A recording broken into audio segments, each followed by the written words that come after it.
trouble. The water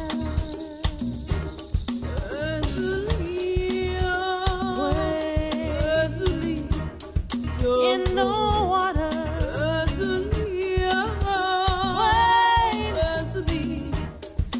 in the water, children, in the water. God's gonna trouble the water.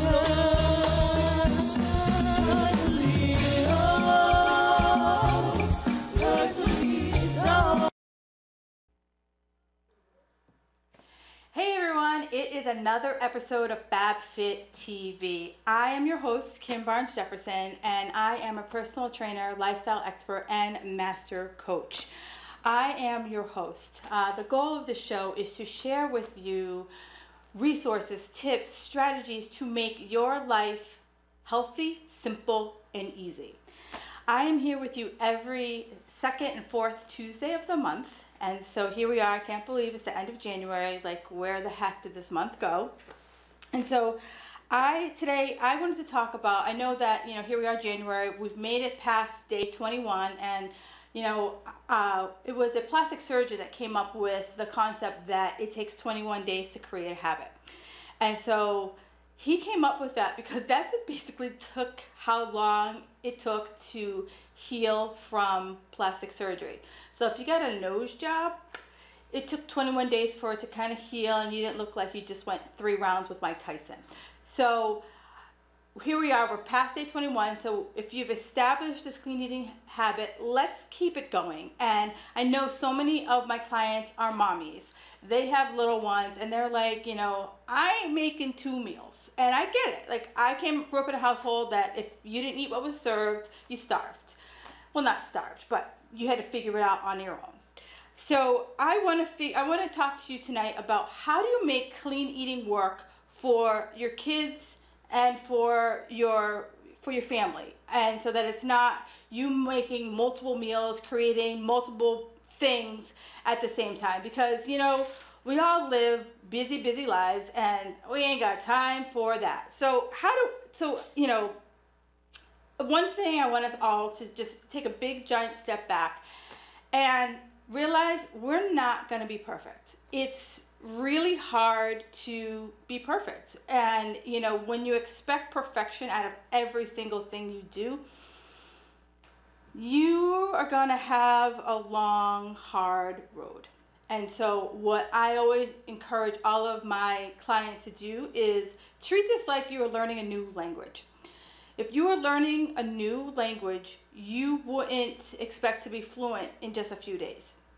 Even if you took Berlitz or one of those immersion courses, you would expect that you would just over time, you would get really good at this. And I want you to think about this as being as automatic as sleeping.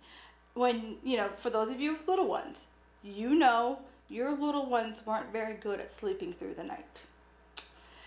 And you had to teach them how to sleep through the night. So I want you to think about clean eating in that same fashion. And, one of the things I want, and this is like a double-edged sword, let's break up the clean plate club. Because what I've seen in my adult clients as they grow up and they were, taught to clean their plate, they're still stuck in that pattern. So even though they have eaten and they're full, if there's still stuff on their plate, they feel that they need to complete it. So I want us to really work on, even if it's leaving 2 bites on the plate, even if I know that some children will have 3 bites and they're like, I'm full. Come up with a number. If it's 10 bites, if it's 20 bites, something so that it's okay for them to leave food on the plate. And, kids don't mind cold food. So even if you leave it there and say you can come back, whatever, but just forcing people to just sit at the table, I've just seen what it does when people are adults. But that's just, my 2 cents. And I know so many people are like, well, my kids are picky eaters, and trust me, I'm a picky eater. I'm still in the picky eater club, and it really, I was at home at Christmas time, and it's really surprising that my mom still remembers the things I don't like. And it's funny that she's also picked up on the things that my husband doesn't like either. So we both have our food quirks. So it's okay for you to have food quirks, you know. And I know we're busy, you know, working multiple hours, sometimes working multiple jobs. And sometimes, you know, you think, you know, it's just easier to order a pizza or just head through the drive-thru. And trust me, that sounds amazing at times, but if you're looking to improve your health, looking to button your pants, there are things that we need to do to make that, you know, move this clean eating along without it being laborious in the kitchen, because, you know, you're busy. So when you do have downtime, the last thing you want to do is spend it hours in the kitchen cooking meals. So you know, as always, these tips are available on my website, fabulousfitsquad.com/live-tv, and then you'll be able to download the show notes. I also threw in a few recipes. My girl at Skinny School, she gave me 2 great chicken tender recipes. So if any of your kids are stuck in that chicken tenders, this is way healthier than driving through a place with an arch and it's golden. And any of those other places, these are great alternatives to those. So let's just start with perfection sucks. And you're just gonna burn yourself out trying to be perfect. So let's just focus on taking baby steps. Some of y'all can sprint, some of y'all can jog, but if you're a baby stepper, that's fine. That's fine.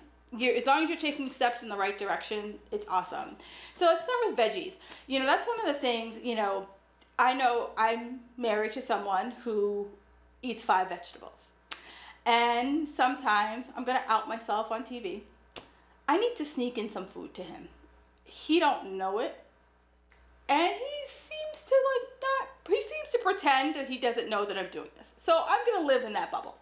So sneak in vegetables. So puree vegetables and put it into spaghetti sauces. Put it into soups. Put it into meatloafs so that I'm not talking like, you know, those vegetables that have a very strong taste. Like broccoli has a very strong, distinctive taste.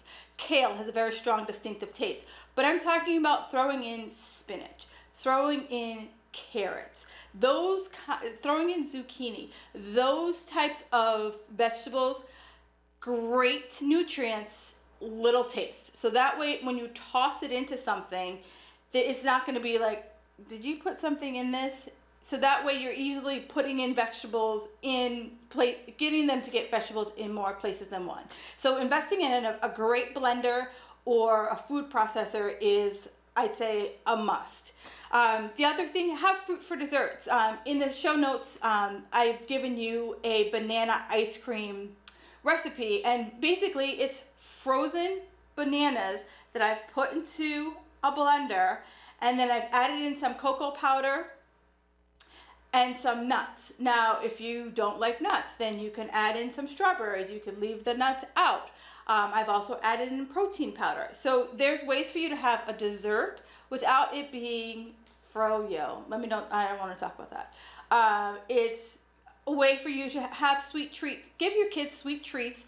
And I'm not saying kids don't deserve ice cream. Like, I am not on that path. Yes, kids deserve ice cream. Adults deserve ice cream, but not every night after dinner. It's going to add up. And I'm looking at this as a long term. When I was a kid, my snack was yogurt. And I didn't think there was anything weird about that. Like, I came home and I grabbed a yogurt. I didn't come home and I grabbed any sugary treat. And that was the outcome of me going to visit my grandmother, who was a diabetic. She couldn't have sugar. So we had plain yogurt, and I thought it was ice cream.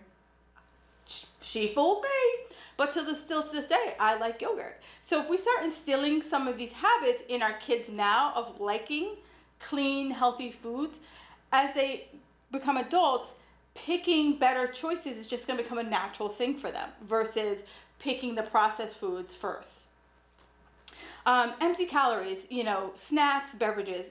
You know, I was at the airport and a guy was giving his kid a Gatorade. did he run a marathon? Like, what did this 5-year-old do to have a Gatorade? That is riddled with sugar and empty calories. And for the people who are going to get on the plane with them, God help them, because he'd probably be running up and down the aisles. So as you're picking snacks, look at the sugar intake, look at the calorie intake. And I'm not saying, again, that it's not about never giving your kids this. It's not giving to them every single day.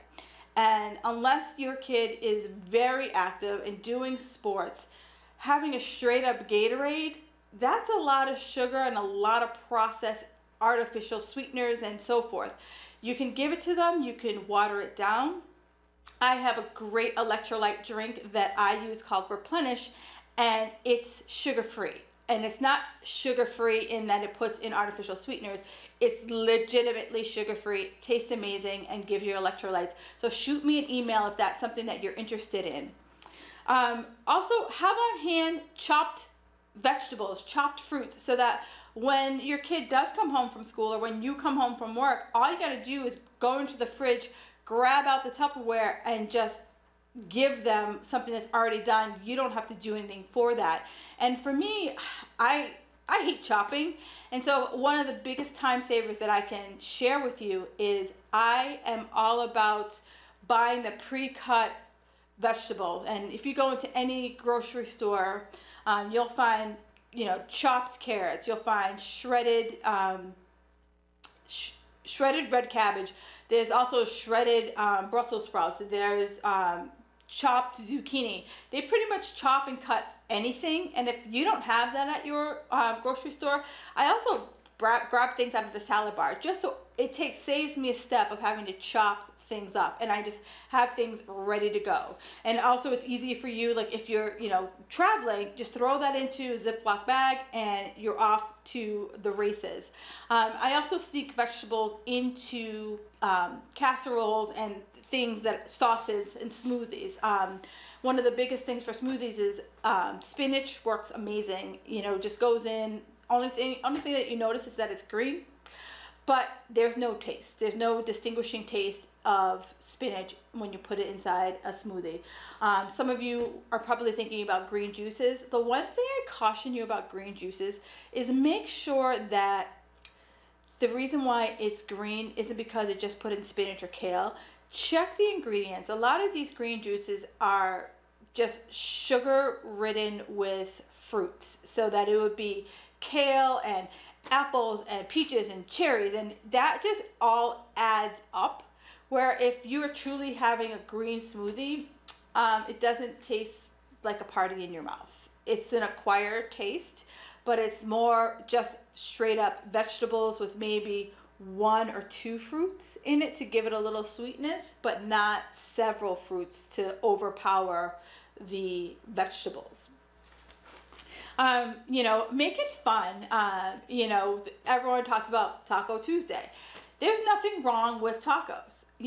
Get a high quality ground beef, turkey, chicken, and cook that up. You can make your own taco seasoning versus opening up the pack that you find in the Mexican aisle, and make your own taco seasoning and have at it. And instead of being like, oh, we're gonna wrap it in this flourless tortilla, have a hard taco. So that way you're having a little health with a little fun. So that way your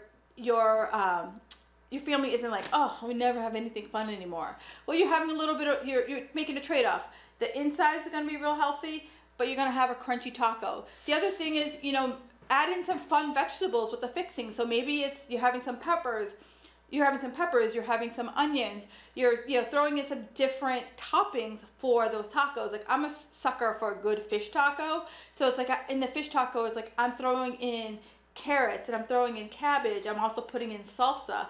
I like to mix salsa with Greek yogurt, so that gives it another nice flavoring without putting in sour cream. So you see where I'm going with this, where like I'm having a great regular meal that we would traditionally have, but I'm throwing in some healthy elements so that it's not, hey family, we're going in 2 feet, diving into the deep end. I haven't bought this, but I need to. I need to get myself there. So many people have talked about this. Those spiralizers, you've seen them. You basically can turn anything into noodles. So I've seen it done with zucchinis, carrots, eggplant, all turned into spirals. So that's a nice alternative to a whole wheat pasta. That's an alternative to a pasta. So I know that I've had them before, and my husband has eaten them, and he has enjoyed them, and I don't even think he knew that it was zucchini when he was eating them. So you could put spaghetti sauce on them and still serve them with meatballs, and that's a way to get those vegetables in. And the spiralizer is something that's really simple and easy to use. Pizza, there's no reason why you can't have pizza. So maybe instead of just having cheese pizza, we start putting some vegetable on top of that cheese pizza, so that there's vegetables, but we also put on some protein that's not pepperoni or sausage. And so the fun is the crust, but maybe you make the pizza at home. So that's, involves the kids. It makes it a more fun family project, or everyone makes their own pizza night. The one thing that you could also try is making a cauliflower crust. So if anyone in your family has any gluten sensitivities or things like that, I know they do sell gluten-free pizza crust, and some of it's pretty good. But if you're trying to just stay away from those kind of things, cauliflower crust, or you could just go regular crust and just focus on making the toppings as healthy as they possibly can be. And pizza, you can put anything on pizza.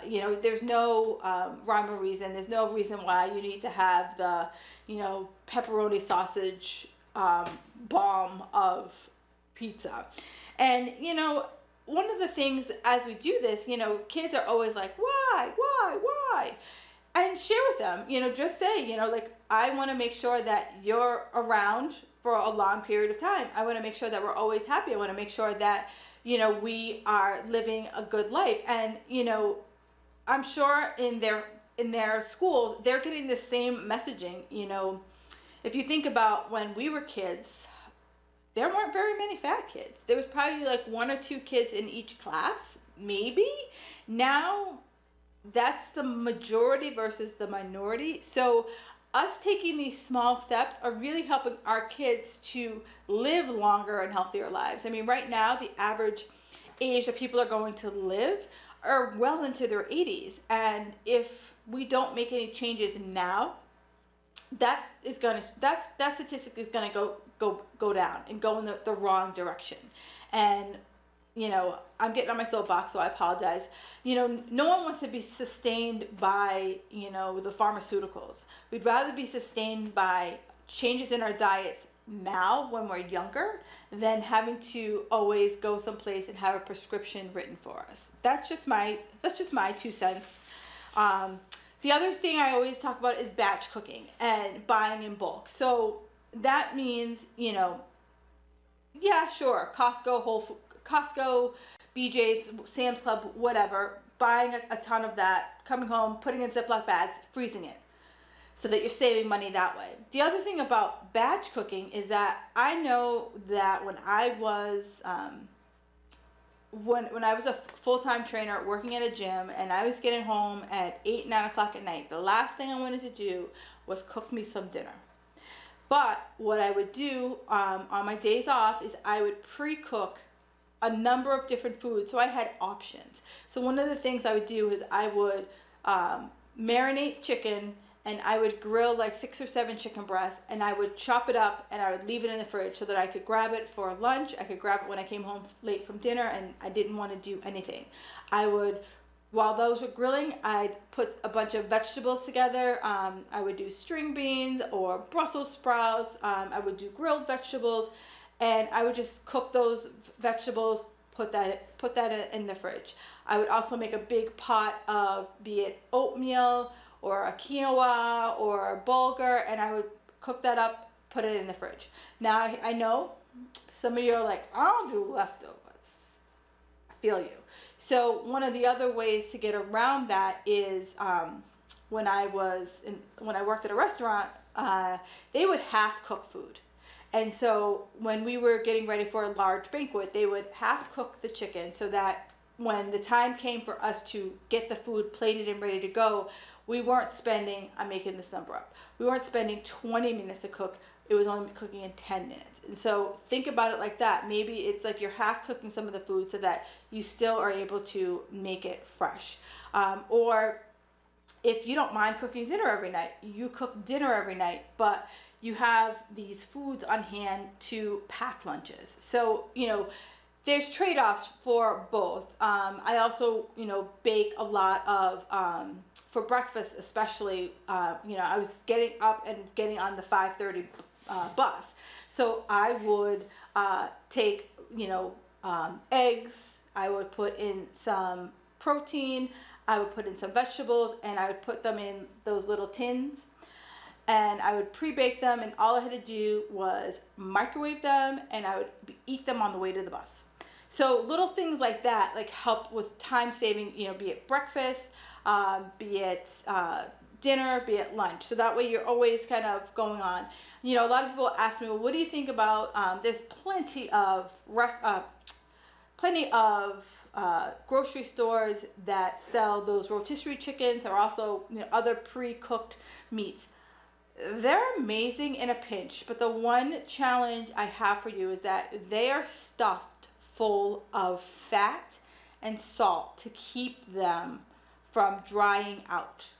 So you know, it's okay in a pinch, but it's not an everyday go-to when it comes to that. But I absolutely agree. Like, some days, you know, a rotisserie chicken is just all you got in you, and so go for it.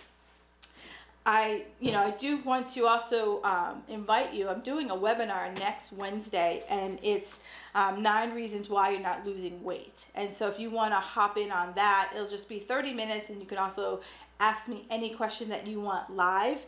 And to get to that, it is bit.ly/loseweight9, and that's bit.ly/loseweight9. So, you know, those are great things. And, you know, we live in this like rush, busy lifestyle. And, you know, I don't want anyone here to feel as though, you know, you have to make this like giant shift. Like I said, it's how do you wade into the water? You know, everything that I listed out. How can you incorporate this? Maybe you start with Taco Tuesday. One of my best friends in high school, her family had pizza every Friday night. They still do it. And what if you started with Taco Tuesdays and Friday pizzas? And, you know, we're a little bit more relaxed on Fridays, and that way you're ready to go. It's a fun family thing, you know. Also, think about ways to incorporate your kids. You know, I am a Pinterest junkie. If there's a support group, please let me know. Sit down in front of the computer and find some recipes that, you know, everyone's willing to try. You know, as I was researching this class and talking to my clients, you know, there's if you go on Pinterest, there are a lot of things about like make things into fun shaped animals. And I was like, none of my clients got time to make fun shaped animals. But I have seen for like pancakes and things like that, they do have great kind of like cookie cutters, but for pancakes. And, you know, same thing for pancakes. There's plenty of ways to make pancakes without using white flour. It can be done with coconut flour. It can be done with almond flour. It can be done with just some egg whites. It can be done with bananas. It can be done with ricotta cheese. So there's so many, you know, different avenues to still get that same funness. You know, like, you know, some kids are pancake junkies, so it's a great way. Or you could just be like, you know what? It's our family tradition, and every Sunday morning we have pancakes, and we're having pancakes the old-fashioned way, made the way we've made them for a million years. It's, you know, it's pick your battles. Find that balance that works between you and your family. Like, I don't want this to be, you know, that, you know, it becomes like a dictatorship around clean eating, and it's like, eat this way or die. That is how you rebel. Like, that is how you personally aren't going to want to have clean eating, and your kids aren't going to want to embrace this. Like, I want this to be a fun, simple thing for you, not this have to. There's so many other things in our life that we have to do. Clean eating is something that it should be, two things. I know I need to do this, and I want to do this. And when that want overcomes the need, that's when you know you've made it a lifestyle. And so I want to help you in that. How do you make this more of a want than a need? And just by taking little simple steps, getting rid of the perfectionism, you are going to make that work. So I highly encourage you to do that. And, I can't believe that we've come to the end of our time. It flies by so much. I'm always worried that I'm not going to have enough to say. And then I'm like, you got to press pause on that, Kim, because our time is coming to an end. I am so grateful for everyone who is watching on the live stream, and for those of you who catch me on the replay. Be sure to connect with